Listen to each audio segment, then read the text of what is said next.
Hey everybody, I'm Enlightenment Love.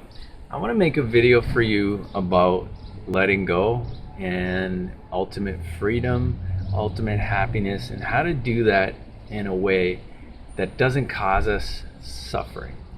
Because, if you follow any real, genuine spiritual teaching, they will all tell you that disidentification, non identification, letting go of the sense of self, letting go of your desires and cravings is the way to freedom. And it truly is. I mean, when you found yourself to be truly happy, you'll notice that you're not wanting anything. You're appreciating what you have. You're loving somebody. So you're not thinking about what you're getting, you're thinking about what you're giving.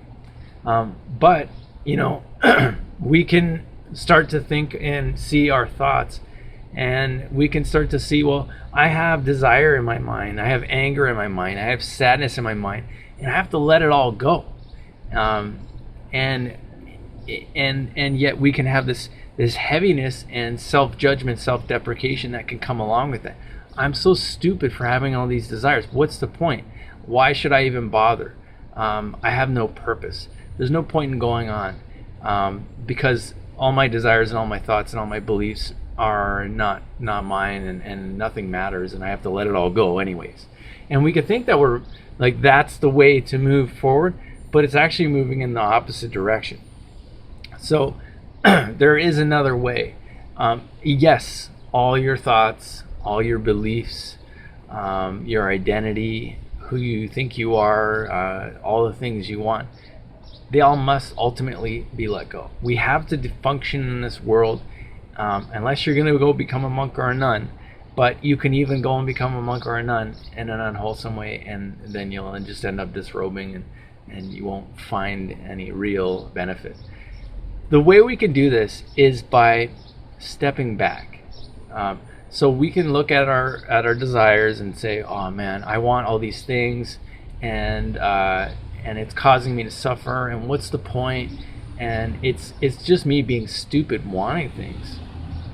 And then we can start to make ourselves feel bad about it, and feel like I'm an idiot, and I'm just not an intelligent person. I know all this stuff. I know that I have to let this go, but I can't. And that makes me a bad person. That makes me somebody that I should just kill myself, and I'm not worth anything, or I'm just gonna lay down and not do anything, and what's the point? I'm just so not good at this, because trust me guys, I've been there. So and I this is a way of becoming depressed.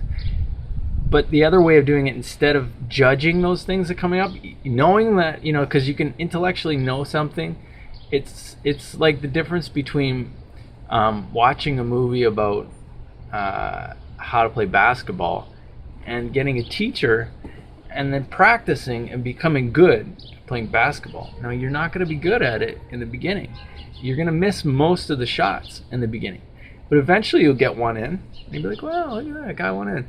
And then you're going to miss most of the rest of them. But then as you practice, as you keep going at it, you will start to get more shots in. And then eventually you become someone like Michael Jordan, where he hardly misses a shot. And he's always shooting the game-winning basket right at the buzzer. Then you become a master. So detachment is like this as well. We have to practice detaching. We can't expect that we're going to be able to let everything go all at once. It's not going to happen. There are cases of people that have had so-called, spontaneous awakening, like Eckhart Tolle or Ramana Maharshi. But for the most of us, the Buddha said this is a gradual training. So awakening is not something that happens overnight. You can be open to that idea, but to expect it to happen is highly unrealistic. So we have to take steps on the path to awakening. We have to be able to give ourselves a lot of patience, have patience for ourselves, and I think this is okay. Where I am is okay, and yet I can still shift and choose a better way of thinking to be a little bit happier right now, even though I'm not fully there yet. So the way to do this is actually to step back a little bit. I'm going to show you a little analogy. So here I have a CD cover. It's a Phil Collins CD cover. I'm going to show you what happens when you get too close to it. you get too close, you can't even tell what it is. Now, if I think, well, I'm so stupid for not being able to see this, and what the hell's wrong with me? I can't even let this go. Well, it's because you can't even see it yet. I don't even know what this is. I don't even know what I'm looking at. Well, it's because you're too close. So you got to actually step back with your awareness, and the further you step back, you'll actually start to be able to see the picture. Okay, what is that? Oh, it looks like I see some horses. It looks like a carousel. And then it's a Phil Collins. Wow, it's a Phil Collins. It's a live album. Wow, cool. Oh, look, somebody's holding it. Interesting. So you start to see the clearer picture when you step back from it. Now, ultimately, you want to be able to do that all the time. But it takes practice. It's not something that's going to just come and you're going to be great at it right away. There are some things you can do to practice. So one thing that I do that really helps me is to be with my two senses that are the most powerful. Now, feeling and touch is also very, very powerful, but seeing and hearing. For me, these two senses work really well, especially seeing. So what I'll do is I'll look and I'll just expand my vision. Instead of focusing in on one single object, instead of looking at things, I'll just look and expand my vision. And you expand your peripheral vision so you can see out to the sides a little. Even just doing that, even just seeing out to the sides a little, not so focused, starts to bring a little bit of a different kind of awareness. But if I expand it out even further and then start to just be with that sense of seeing, just looking,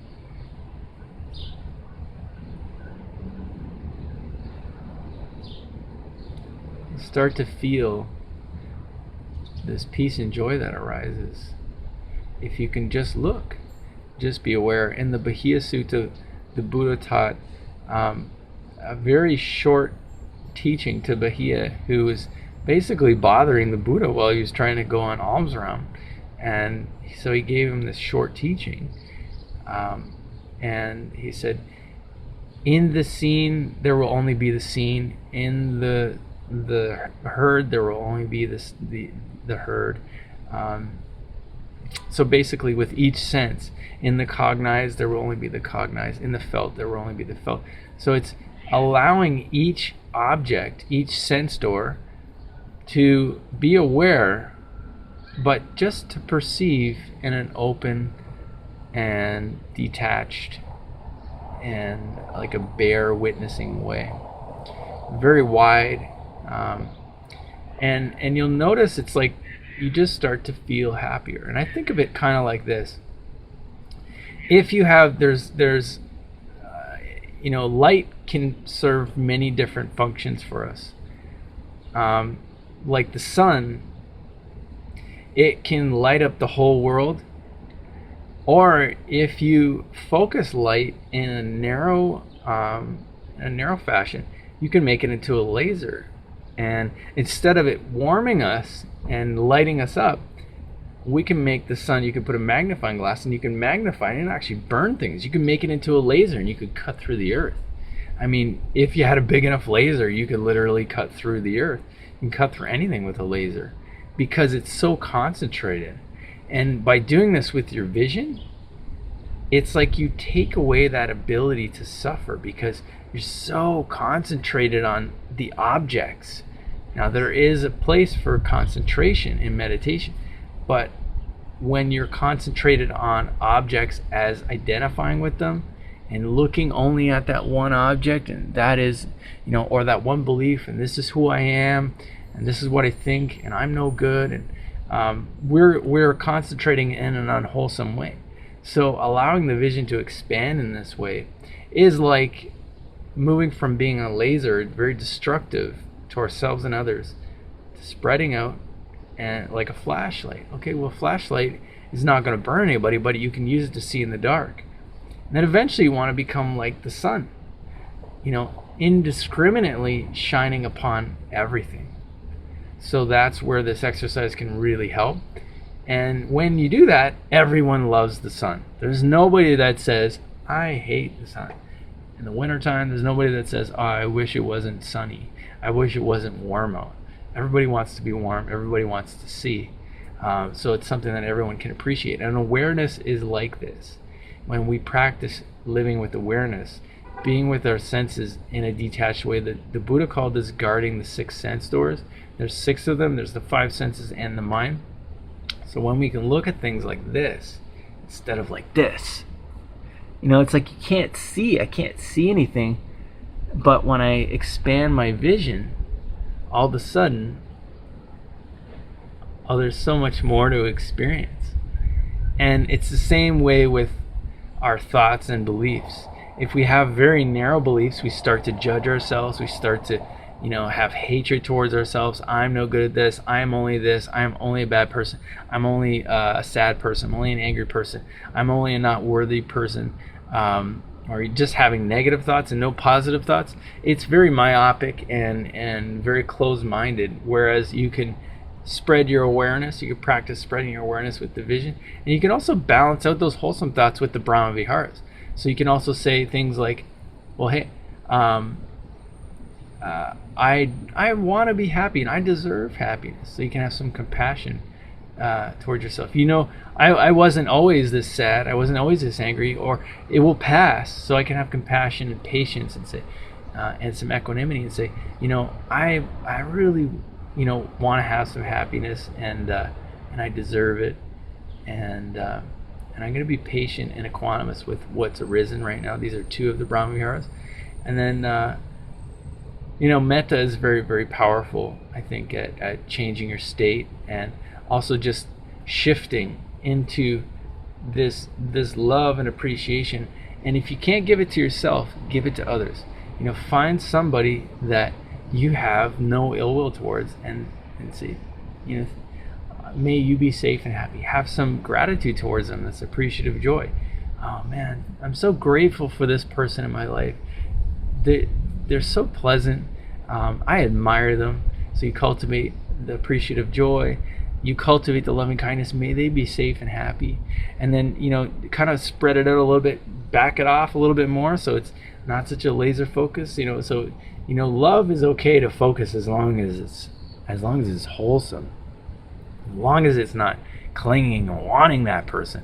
It's like, oh man, I really love that person. May you be safe. I wish you to be really safe and happy in your life. And then you spread it out. May all beings be safe and happy.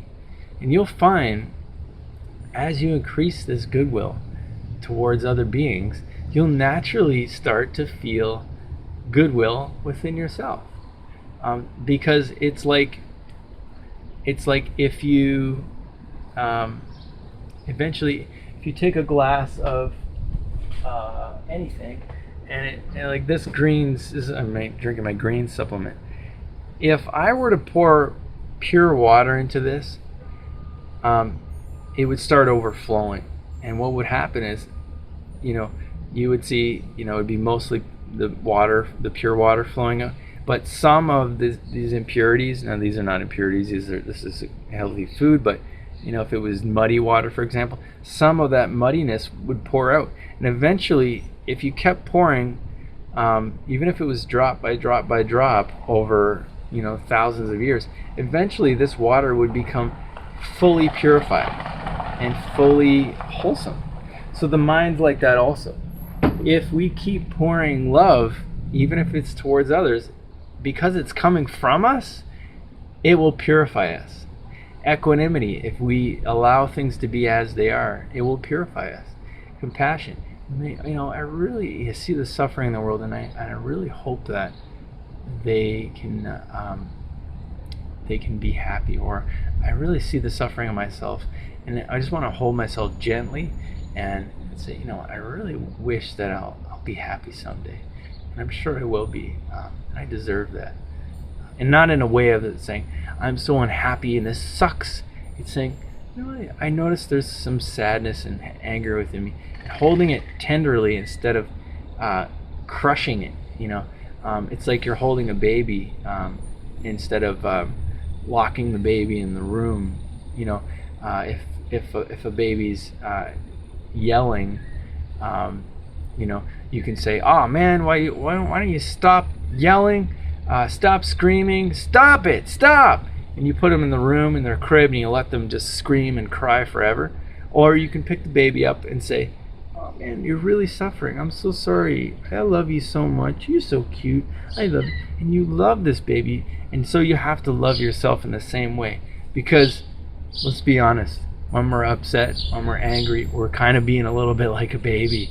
We're being a little bit we're not seeing things in the bigger picture, and babies get upset and people get upset when they're not seeing the bigger picture. They're only seeing a small, myopic kind of view.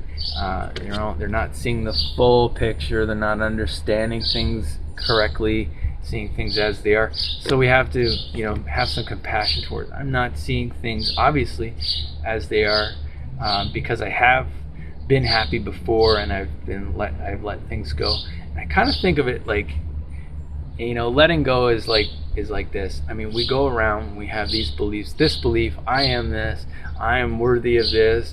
I'm not worthy of this. I'm such a bad person, or I'm so great, or I have this firm belief in this, and everyone else is wrong. And I think of it like, putting on clothes. Now, clothes can serve you. It can protect you. But if I just kept putting on clothes, so it's summertime here, just keep putting stuff on.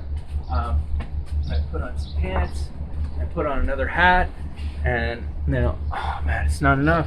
And I'm gonna put on this, and it's gonna keep putting stuff on. Eventually, I'm gonna put, this is just not enough anymore. The more we hold on to, eventually, now this is getting really heavy, and this is actually starting to hurt my neck. So the more we put on, the heavier we get. So the more beliefs we hold, the heavier we get. So you want to have some core beliefs that will help you, that are absolutely wholesome. Like, I'm generally a worthy person. I deserve to be happy. I've done some good things in my life. That's what this is. I love, use the Brahma Viharas as your protective clothing that will protect you from harm. But don't put too many things into your mind as beliefs, and don't be too certain about your life. Don't think you know all the answers, or you know everything, or you're the best at anything, because you'll never become better. You'll never expand. And if you have too many clothes on, you're just going to get hot. You're going to get tired, and it's the same way with thoughts. So letting go needs to be more like enjoying a time at the beach, instead of trying to bury yourself in the sand. So you can enjoy the sand. You can get a little bit of sand on you, or you can just keep pouring it on top of yourself and eventually bury yourself, and you're not enjoying your time at all. Beliefs are I really think of it as any belief is holding on to something, and the ultimate happiness is the ultimate letting go, the ultimate renunciation, the ultimate abandoning of all beliefs. That's when we'll really find the ultimate peace. But do it in a safe way. Do it in a way that you allow yourself time and patience. So don't beat yourself up. Allow yourself to be wherever you are, and use the Brahma Viharas. Use loving kindness. Use appreciative joy and gratitude. Appreciative joy, another way of saying that is gratitude. I call it sympathetic joy. Gratitude. Oh, this person's so amazing. Gratitude will always make you feel better. Wishing goodwill for other beings will always make you feel better. Allowing things to be as they are. It's just this. It's just anger. It's just sadness. And it will pass. Having equanimity will always make you feel better. And having compassion, well, I'm genuinely, at one point I was innocent, even if I've done things wrong. And so I would like to reclaim that innocence, and I'm going to love that innocent child that used to be here, and I believe that I can reclaim that, and I deserve some compassion because I've had a lot of hard things happen to me in my life, and it's been a pretty challenging life.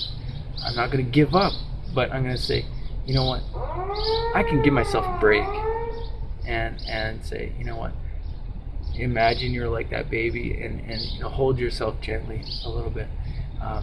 So when you let things go, important to step back and not be overly concentrated on the unwholesome things that you want to let go. See them, but don't be them. That's the key. See them, but don't be them. So I just wanted to share this message with you, and I hope you receive it well. I hope you're happy. I hope you're safe. And if you're not, I hope some of these practices will help you to be happier and to let go in a gentle way. It's all about gentle. The Buddhist teaching, all great spiritual teaching, it's all about gentle. Do everything gently. You know what I mean? When you go have a shower, you can drop by drop, get clean, and it'll take you a long time. Or you can go under a waterfall and get crushed, and it's so intense that you smash yourself on the rocks. You're gonna get clean, but you're gonna get dead. Or you can have a nice gentle shower and you can get clean and you can enjoy it. And it's the same way here. This is part of the middle way, is being kind to yourself. So be kind to yourself, love others. And I just want to say thank you for watching this video all the way to the end, and I hope it's helped you. And if it has, please share below what your experience is with any of these practices I've given you, and share with others. The great thing is, once you heal yourself, once you let go yourself, then you can help others to let go. So I love you. May you be safe and happy, and have a wonderful day.